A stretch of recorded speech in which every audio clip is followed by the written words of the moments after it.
ishinu kanafi ulfina argate. Makaba kalilma kanafura kulkullu waqalge tokko amin. Mali forsa dabda ati adobuko ega yadaina isinobolako haradama netari guya tokko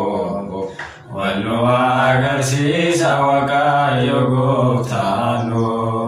haradama netari guya tokko wallo agarsiisa waqayyo gooftano mali forsa dabda ati adobuko ega yadaina isinobolako haradama netari guya tokko wallo agarsiisa waqayyo gooftano haradama netari guya tokko wallo agarsiisa waqayyo gooftano ondumtu yaadadha akka makka turre bara gaarii hamaa waliin dabarsine hafa bara keenya keessa akka dabarruuf nagaadhaan jiraanne akka wal agarruuf hafa bara keenya keessa akka dabarruuf nagaadhaan jiraanne akka wal agarruuf mali forsa dabda ati adobuko ega yadaina isinobolako haradama netari guya tokko wallo agarsiisa waqayyo gooftano haradama netari guya tokko wallo agarsiisa waqayyo gooftano bakka jiraannutti egaa wadaadhanna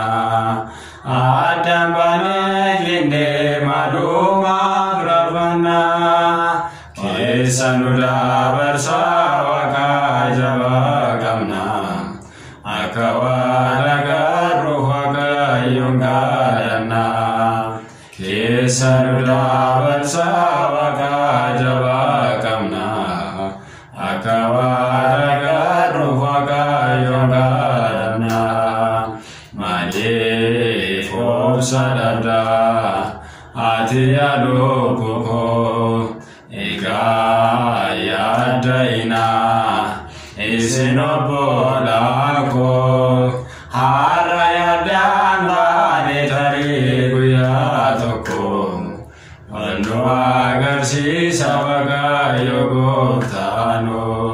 haradama netari guya tokko wallo agarsiisa waqayyo gooftano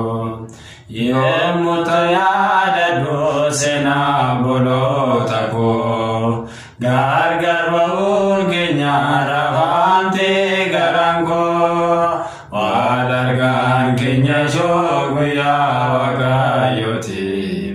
nagaadhaan jiraadha bakka dhaqxanitti wal argaan keenya shoo guyyaa waqayyooti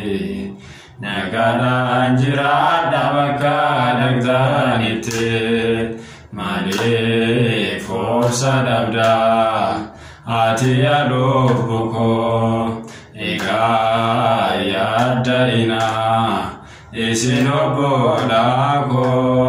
haradama netari guya tokko wallo agarsiisa waqayyo gooftano haradama netari guya tokko wallo agarsiisa waqayyo gooftano mali forsa dabda ati adobuko Ika yaadaina isinobbolako har'a yaadaan waane tarii guyyaa tokko wannu agarsiisa Waaqayyo gooftaanoo har'a yaadaan waane tarii guyyaa tokko wannu agarsiisa Waaqayyo gooftaanoo.